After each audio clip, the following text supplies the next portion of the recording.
Hi, and welcome to the Performance Acceleration Pod from Method Engine, providing you with actionable sales tactics and powerful insights from thought leaders in B2B tech sales. Today's conversation is with Grant Picknell. Grant has just been appointed the General Manager of DEXT in the UK and Ireland, and Grant is a SaaS VP and CRO veteran. Absolutely buys into coaching and leading the right way. Let's get into the conversation. So, mates, what are you seeing as the biggest thing separating good reps from great reps in 2024? Good from great. Good opening question. So I think in terms of great, what I'd really love to see in people certainly that I'm hiring, I think there's two components that are really critical to me. The first one would be, and it's quite rare, believe it or not, is people that are working to a plan. And I know that sounds really simplistic, but I've got a revenue number to hit. My average deal size is this, therefore I need this many deals, therefore I need this many opportunity, so on and so forth. I'm always surprised how few people work to a plan and prefer on many occasions to just sort of turn up and make dials or go and sit in front of customers, book meetings for coffees, that sort of thing. So that's a key one for me. I don't see enough of that in today's market. And I think on the other side of the craft itself of selling, I think one of the key things is an authenticity to want to help and not just try and sell a bunch of products. So does that come across, your authenticity, that you want to help improve this business? You want to help them move forward, achieve goals, remove barriers, whatever that may be. I think that's what separates good from great. That's really powerful. Thank you, Grant. So talking with Grant Picknell today. Grant's a good friend of mine. We've worked together many, many years ago and kind of stayed in touch.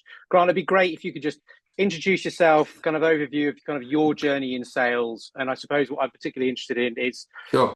What's gotten you to where you are today as an extremely successful VP CRO of sales, and kind of any kind of key learnings you'd have for other aspirational sales leaders that they could take, so that like the mistakes that you've made, that maybe they don't have to because they've listened to you.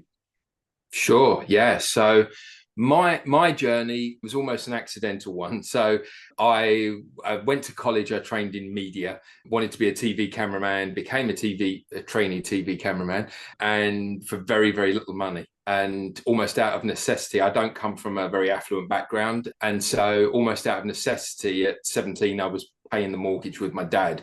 So I had to get a job that paid more money. And honestly, I did a bunch of things and fell into working for Royal Mail Parcel Force as a account manager. And that was where I fell into it. And I thought, and I actually really enjoyed it. And I thought, this is something that's great. And as my career has grown and developed over the years, I learned that there's a real skill, a real craft behind this. I think the one thing that really annoys me in society is it's often viewed that this is unskilled work, and it's far, far from it. It's a huge skill. So really, I sort of fell into sales and sort of grew up in the sales environment. And then it was when I obviously worked with your good self that I got the opportunity to, through my success as an individual contributor, I was afforded the development and coaching. And for that, I will forever be grateful to that particular organization for investing that time into me to develop me as a leader. And it's just quite rare in this day and age that there is real development in certainly frontline leadership, and certainly as you go further up. That's a really interesting point about the development, because it's something that always surprises me, right? So we were both really fortunate because O2 had created that sales academy, and it was fantastic. If you look at the cohort of people that came through that, you've got some incredible leaders out of the back. Amazing. Absolutely incredible. But I remember leaving O2 and going to my next company and just being absolutely stunned that there was nothing similar. And I remember asking her, when's the training? And we've got some training in a couple of weeks. I'm like, okay, great. And it was product training. It was a day of product training. Yep. And it was one of the worst experiences of my life. How much of that do you see in the market that you've been in? So like when you've joined some of the organizations you've been in with, like how much have you seen it's just all about the product? And how have you managed to convince those organizations to come on a journey with you to look at growth, development, and coaching? Yeah, it's a really good question. So I think I'll do that in reverse order. So really, how I've started to sort of introduce this. So I've not seen much of it in organizations. I've seen a a rough framework, an intent to sell under a certain methodology. Lots of companies have that, but very little follow through behavior. So what I mean by that is there's nobody on sales enablement, leadership aren't coaching that. So it doesn't become a habitual behavior. So it isn't the way that company goes to market. What I've typically found is that impacts the customer greatly. So typically how I've introduced it is by sort of holding up a mirror and playing to the organization, hey, this is how we're going to market. This is how we're showing up. I've been very fortunate to work for brands that really care about how they go to market, how they show up, and the maintenance of that brand. And so what I've always introduced is the methodology that you and I know that really helps and supports a very customer-centric approach to selling. And so it's been sort of softly, gently is how I've sort of introduced it. And in some cases, it's been a proof of concept of one. Let's take one team through this and look at the differences that it's actually created.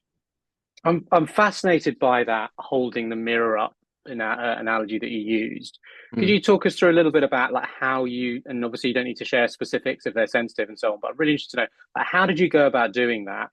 What was the initial reaction? And I think you articulated that you've done a proof of concept of one, but like the journey from initially holding the mirror up, how you did that to getting to a point where they're ready for a proof of concept. Yeah, to be honest with you, what I like the most is I'm a big fan, and I can talk about this a bit later. I love data and I love customer insight, and the two together are so powerful.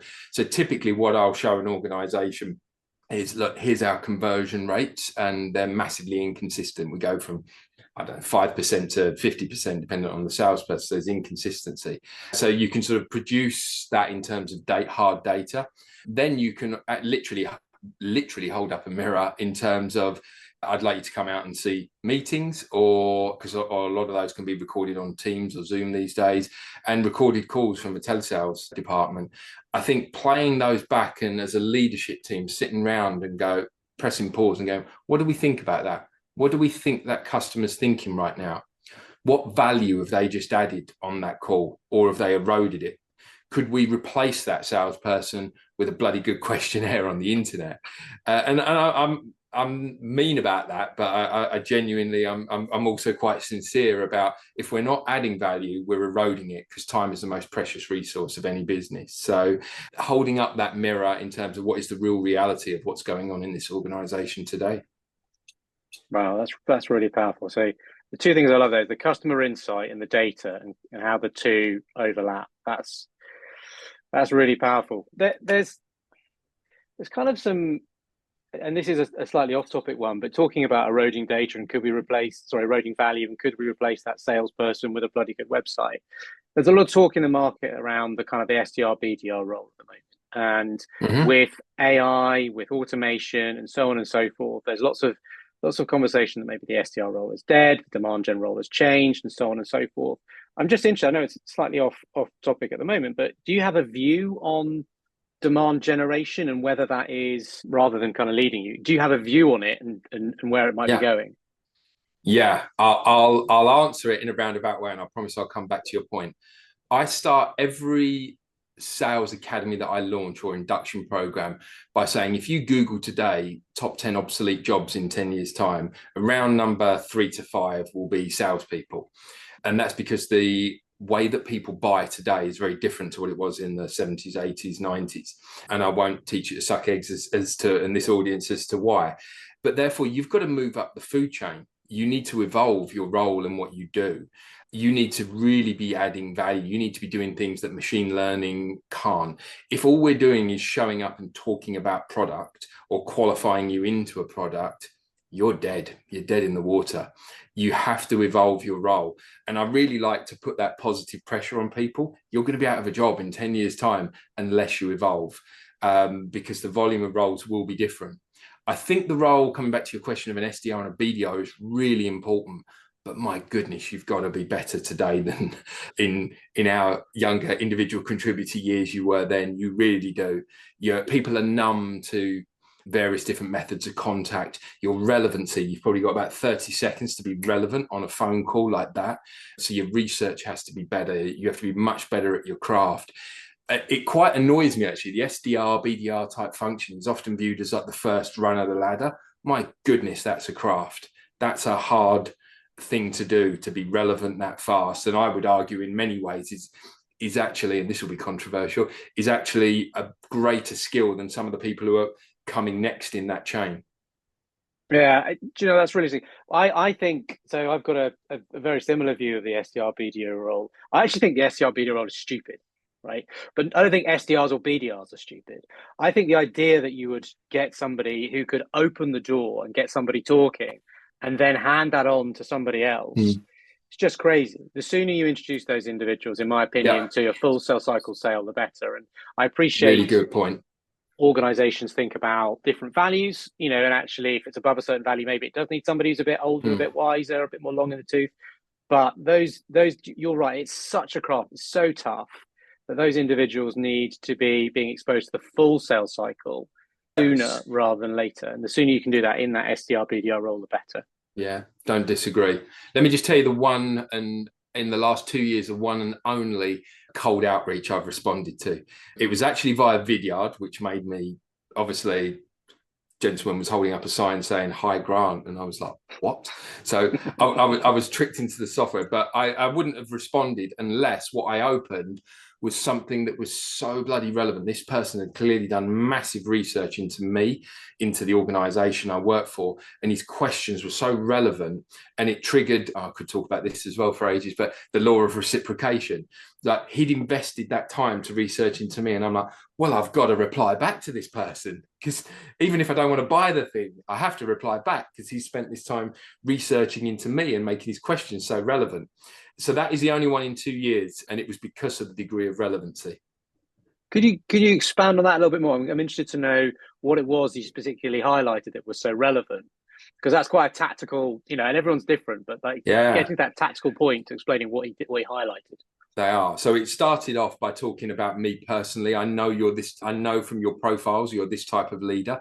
In honesty, he possibly could have used AI to scrape into general, and I wouldn't blame him. But it was talking about me personally. I know you're this type of leader and you drive for this type of result and so on and so forth. And I've seen Organisation X that you work for has just released their quarterly results and you've done this. I'd love to understand a bit more about that and how you've done it. And I believe that we've got some products here that could help optimize and improve how you do that even further. I'm just like, wow. Yeah. Did he get the sale, or was it not quite a good fit in the end? It went further down the funnel. Unfortunately, it went to tender and beyond just my control, and they lost out on the tender, but right to the end. Tough lesson. But that's a great example. Thank you, Grant. That's really, really powerful. So I just wanted to switch gears a second here. So, and talk about you a bit more. So you're big on personal development. You've highlighted that already, and I know from knowing you how important that is. What would you say the biggest impact in terms of a new skill or habit if you developed in the last kind of 5-6 years that's really improved your life, from a kind of career perspective, from a sales leader perspective? Yeah, I'm always like, I've got to go with the first one that's entering my mind. Actually, most recently for me, and it does feel a little bit middle-aged man of me, but actually has been meditation and cold water therapy. And this is a personal thing for me, really, just to sort of center myself. The roles that we do are busy, they're stressful, and actually regulating myself has been hugely beneficial in that process. But so that's from sort of like a personal perspective, but also I think from a leadership perspective, it's been learning more about me as an individual. So whether that be sort of my own personal journey, or whether that be things like Myers-Briggs, or any sort of understanding of better of yourself, has allowed me to be more authentic, to understand myself better, and to bring that whole self to any role I do. So when I've interviewed for roles now, I'm very clear on the type of leader I am, and the environments that I'm looking for and thrive within are not, because of that key understanding. And I think that's really important when you're approaching anything like that, is a greater degree of understanding of yourself. And also there's brilliant things that I do, but there are shadows to those brilliant things as well. And it's really important to be aware of them and to work through how you best mitigate that. And a good example of that would be, I'm a very highly goal-orientated leader.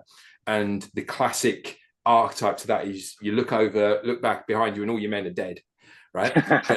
but I've learned the skills over the years, and because of my higher sort of EQ that I've learned, I don't do that. I'm always checking back, making sure people are okay. I'm picking up on signals. So, but some of these are learned behaviors that enable us to improve and get better at our craft, and just be aware of the shadows to some of the brilliant things that we do. So if you could DM yourself, or like send yourself a video, back to 25-year-old Grant holding up a sign saying like, take this advice, what would the advice be, apart from, invest in a cold plunge and do some meditation? You won't like this answer, but I wouldn't say anything, because I'm a firm believer in everything that has happened to me in my life has happened for a reason. I don't believe in a higher being, but I think that my pathway has brought me to where I am today, and that's a position I'm very happy in. So I wouldn't want to butterfly effect sort of terminology. I wouldn't want to do anything that could potentially ruin that. But if you were to push me for an answer, it would be to, particularly at 25 years old, would be to highlight the importance of happiness in your personal life is intrinsically linked to your ability to perform in work as well. That's really vital. And if I can ask the question a slightly different way, maybe get a slightly different answer. If there was a smart, driven, professional 35-year-old who was on a similar kind of path to you, what would be the kind of 2 or 3 things you would say as like things to be mindful of, or skills to invest in? What would be your key bits of advice? Yeah, first of all, to a seller, to someone who is in that line of work, I would say probably the one key thing is curiosity. Just be curious and be comfortable with not knowing stuff. As a younger person, I was sitting in businesses, and it might have been a law firm or something. I know nothing about law, and therefore, if he says something that I don't know what it is, I'm just going to nod along like I know. But having that genuine curiosity to go, oh, I don't know what that is. Can you explain that to me? And I think there's an element of that comes with age. That's okay. So it's an old sort of adage, isn't it? That just your curiosity, and don't be afraid to ask questions that. And trust me, most of the rooms I've been in, there's another 2 or 3 people thinking, what on earth is that? I don't know that either. And almost a look of relief when you ask the question. So just that genuine, authentic curiosity, whether that's selling or whether that's in leadership roles, why does the business do it that way?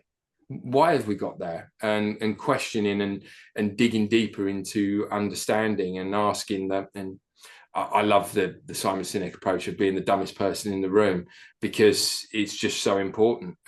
But I do acknowledge that there's an amount of bravery that comes with that, and that probably a lot of that is probably linked to age, tenure, maybe, which certainly was in my case. Yeah, it's funny. It's quite funny, because I was thinking when I was having my cold shower this morning, because I like to finish with 30 seconds of cold water. I don't have a plunge, but I like to finish with 30 seconds. This is getting far too personal. I know. I won't tilt the camera down. Don't worry. I was thinking about that exact thing. The courage, where I see particularly SDRs moving to the AE role.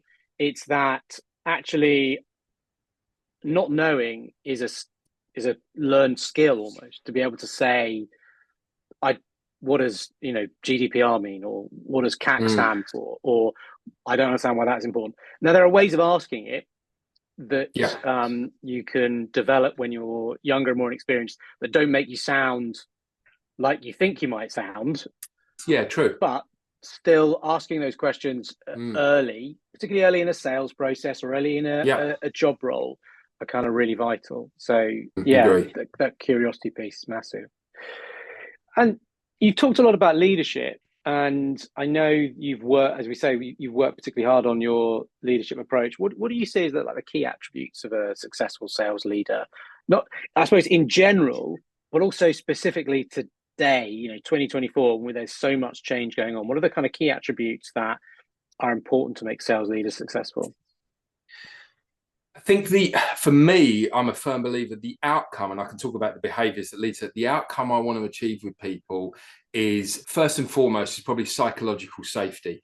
And let me explain what I mean by that. If people feel psychologically safe to be 100% authentically themselves, easy for me to say, and to try and to fail and to get up, dust yourself off and move on again. My goodness, when I've led environments like that, the things that can be achieved, absolutely astonishing. It's outstanding.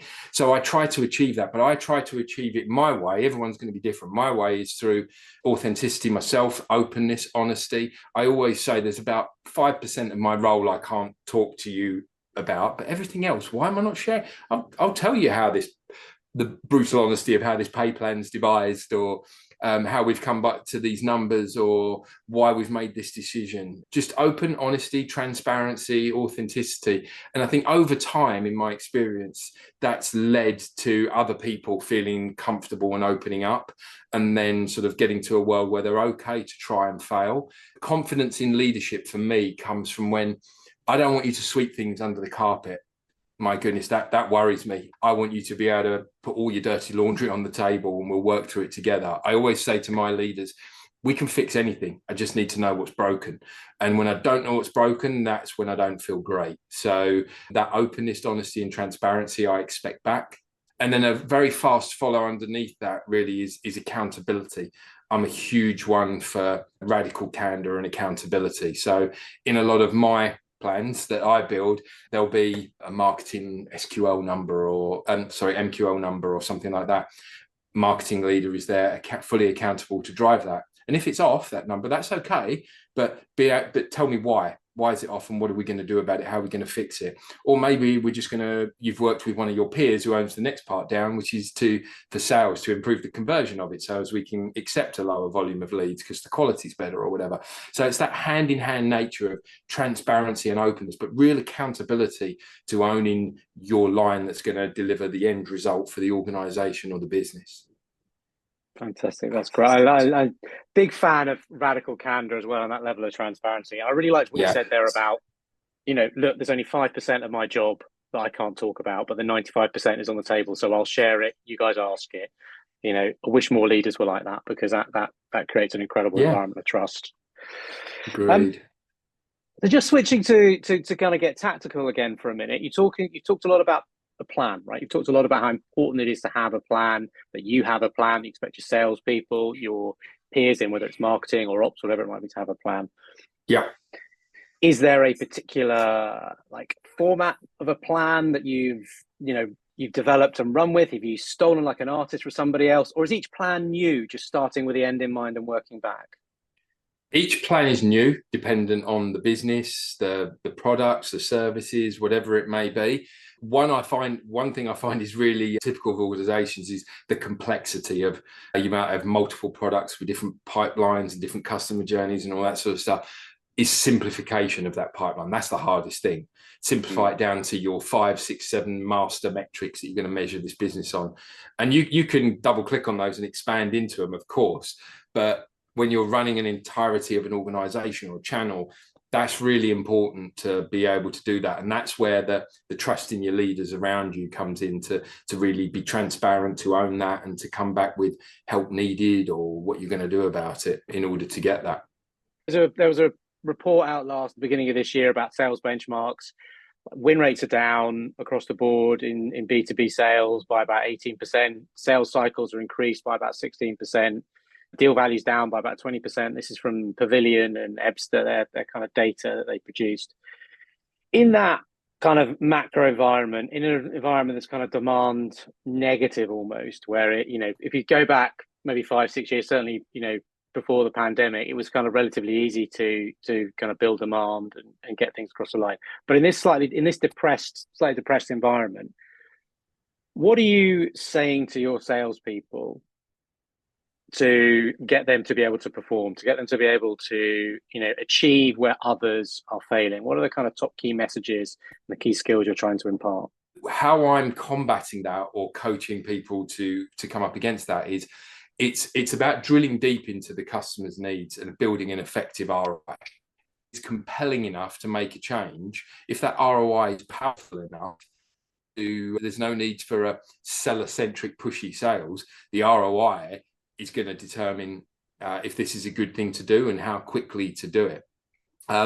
Yes, there will be as I said, more complexity driven into that pipeline with different stakeholders and things like that. So from a field-based role, ensuring that you understand the decision-making process. I might be the decision maker, but if you ask me the process, I make the decision, then I take it to finance, then I have to jump through all these hoops. So, brilliant. That's great advice to kind of every salesperson, sales leader out of that. I really appreciate your time today.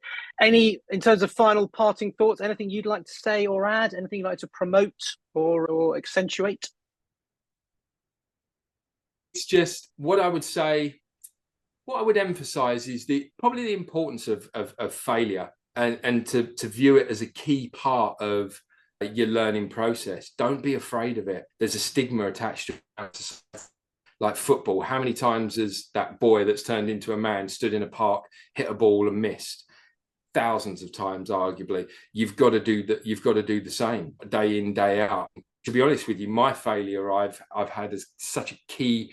Thankfully, I was at an organization that actually, sincerely, the PIP was a performance improvement plan. Fantastic. Thank you very much. And I have to say that since I heard you say, must have been a year ago, you talked about diversity trumping IQ, I've stolen that and driven it like I've stolen it. I use that everywhere I can do. So yeah, thank you for that snippet. Yeah.